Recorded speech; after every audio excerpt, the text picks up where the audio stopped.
마태복음 13장 24절에서 30절입니다. 예수께서 그들 앞에 또 비유를 들어 이르시되 천국은 좋은 씨를 제밭에 뿌린 사람과 같으니 사람들이 잘 때 그 원수가 와서 곡식 가운데 가라지를 덧뿌리고 갔더니 싹이 나고 결실할 때에 가라지도 보이거늘 집주인의 종들이 와서 말하되 주여 밭에 좋은 씨를 뿌리지 아니하였나이까. 그런데 가라지가 어디서 생겼나이까. 주인이 이르되 원수가 이렇게 하였구나. 종들이 말하되 그러면 우리가 가서 이것을 뽑기를 원하시나이까. 주인이 이르되 가만두라. 가라지를 뽑다가 곡식까지 뽑을까 염려하노라. 둘 다 추수 때까지 함께 자라게 두라. 추수 때에 내가 추수꾼들에게 말하기를 가라지는 먼저 거두어 불사르게 단으로 묶고 곡식은 모아 내 곡간에 넣으리라 하리라. 아멘. 예, 오늘 이 두 번째 하나님 나라의 비유의 말씀은 좋은 씨를 밭에 뿌린 사람과 같다, 그렇게 표현하고 있습니다. 그래서 이 말씀은 이 천국의 특성을 좋은 씨를 밭에 뿌리는 거, 그리고 어느 순간에 가면은 씨앗이 새싹이 되고 또 새싹이 줄기를 올리고 그리고 열매를 맺어가는 과정까지, 그것들이 비밀스럽게 자라간다라는 것을 우리에게 보여줍니다. 우리가 어느 순간 씨를 뿌렸는데 며칠 있다 나가보니까 새싹이 났습니다. 그리고 우리는 이것을 눈으로 관찰해서 아는 것이지, 그것이 현재 진행형으로 씨앗이 새싹이 되어가는 과정 자체를 우리는 볼 수가 없는 것이죠. 어느 날 나가보니까 씨앗이 새싹이 된 것이라고 할 수가 있습니다. 그래서 이것은 우리 눈에 자라는 걸, 보이게 자라는 것이 아니기 때문에 비밀스럽게 자라는 하나님의 나라라는 성격을 가지고 있습니다. 비밀스럽게 하나님 나라가 자라간다. 예수님께서 말씀하셨죠. 천국은 여기 있다 저기 있다 할 것이 아니라 너희 안에 있다. 너희 안에 있다. 볼 수 있게 임하는 것이 아니라 우리 안에 있다라는 것이죠.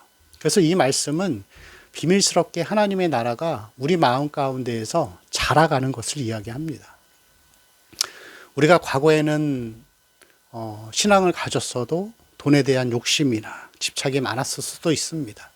아니면 남의 시선을 의식하는 것이, 아니면 체면이나 명예가 우리의 가장 중요한 모습, 아니면 무언가를 자랑하는 마음들, 어떤 은밀한 죄에 빠져 있는 모습들, 그런 것들이 하나님의 말씀, 이 씨앗이 우리 안에 들어옴으로 통하여서 구원 이후에 계속해서 이러한 세상적인 마음들은 점점 작아져 가고 하나님을 향한 사랑과 거룩에 대한 열망들이, 또 하나님 나라를 소망하는 마음들이 점점 커져가는 것, 그것이 바로 비밀스럽게 자라는 하나님의 나라라고 할 수가 있습니다. 오늘 이 말씀 가운데서 또 보면은 씨앗을 심었는데 확인을 해보니까 가라지도 나온 것입니다. 심지 않은 가라지가 나왔는데 이 하인들은 이것을 뽑기를 원했지만 주인은 뽑지 말라고 합니다. 이 가라지는 독보리인데 사람이 먹으면, 그걸 섭취하면은 심한 배탈을 낳을 수 있는 그러한 먹지 못하는 작물이죠. 그런데 이것을 주인이 뽑지 말라고 하는 이유는 곡식이 상할까봐. 왜냐하면 독보리의 뿌리와 곡식의 이 곡물의 이 뿌리가 함께 이렇게 얽히설키 돼가지고 그렇게 자라는 거예요. 그러다 보니까 아직 열매를 맺지 않았는데 이 가라지를 뽑아버리면은 이 작물도 상할 수 있기 때문에 그렇게 주인이 하지 말라는 것이었습니다. 여기서 이 가라지는 악을 행하는 자들을 이야기합니다. 하나님 나라의 비밀을 가진 자들이 살아가는 데 있어서 우리 주변에서 악을 행하고 불의함을 행하는 데에도 여전히 이 가라지처럼 아무 어려움 없이 추수 때까지 그냥 잘 사는 사람들. 여러분, 우리는 악을 행하거나 아니면 남의 마음을 아프게 하는 사람들이 그래도 잘 먹고 잘 살고 아무 일 없이 사는 거 보면 참 마음이 불편합니다. 그런 사람들이 교회 안에도 많이 존재하는데 우리는 그런 사람들을 보면서 때로는 하나님께서 심판하시기를 바라는, 그 열망하는 마음들이 있어요. 그렇지만 대부분의 사람들은 그냥 죽을 때까지 다 잘 사는 것처럼 보여집니다. 근데 보니까 여기서 예수님, 이 주인이 마지막 절에 먼저 거두어 가라지는 불살라 버리겠다라고 이렇게 말씀하시죠. 하나님은 악을 허용하시는 것 같지만 허용하시는 분이 아닙니다. 이 사람들은 마지막 때에 가서 결국 자기가 행한 대로 모든 것을 다 받을 것입니다. 마지막 심판 때. 그래도 여러분, 우리의 마음이 별로 그렇게 편하지 않죠. 그러나 우리가 이러한 사람들을 보면서도 악을 바라보는 것이 불편하고 그들의 모습을 볼 때 참 실망스럽고 하지만 주님은 우리에게 이 두 가지 삶의 자세를 가지라고 말씀합니다. 로마서 2장 7절에 보면은 참고 선을 행하는 자들에게는 영생으로 주시겠다.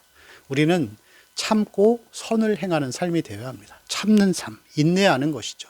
그들이 어떻게 살든지 말든지 간에 우리는 하나님 말씀을 듣고 읽고 또 깨달으면서 늘 하나님 앞에 인내하면서 지금의 시간들을 잘 견뎌가는 것입니다. 그리고 잘 기다리는 것이죠. 여러분, 신앙생활은 처음부터 끝까지 다 인내입니다. 참는 것입니다. 인내를 온전히 이루면은 주님이 우리를 부족함이 없는 자들로 만들어 주신다고 이렇게 야고보서 말씀에 나오고 있습니다. 그리고 두 번째 삶은 선을 행하는 삶입니다. 악한 자들이 그렇다고 해서 우리가 그것 때문에 상처받고 신앙을 내려놓거나 흔들리는 삶이 되어서는 안 된다는 것이죠.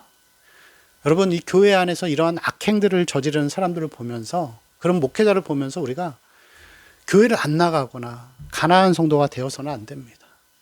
우리는 그럴 때일수록 우리의 신앙을 더 곤고히 하고 하나님과의 바른 관계에서 계속해서 우리의 행실을 바르게 하면서 살아가야 하는 것이죠. 여러분, 상처받고 그렇게 시험에 들어서 교회에 안 나오는 분들이 참으로 많습니다.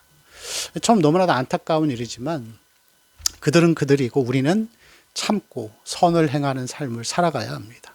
물론 이것이 쉽지 않지만 주님은 우리에게 참고 선을 행하라고 하셨으니까 우리가 하나님 나라의 비밀을 가진 자들로서 늘 하나님 앞에 참고 선을 행하는 삶으로 우리의 마음이 비밀스럽게 하나님의 영역이 점점 넓어져 가기를 소망합니다. 기도하겠습니다. 주님, 우리의 삶이 악인들을 바라보면서 시험에 들지 않게 하시고 참고 선을 행하며 하나님과의 바른 관계를 유지하고 믿고 나아가는 자들 되게 하여 주옵소서. 우리의 마음이 말씀의 씨앗이 계속해서 들어오므로 하나님의 영역이 넓어져 갈 수 있도록 주여 인도하여 주옵소서. 감사하며 우리 주 예수님의 이름으로 기도합니다. 아멘.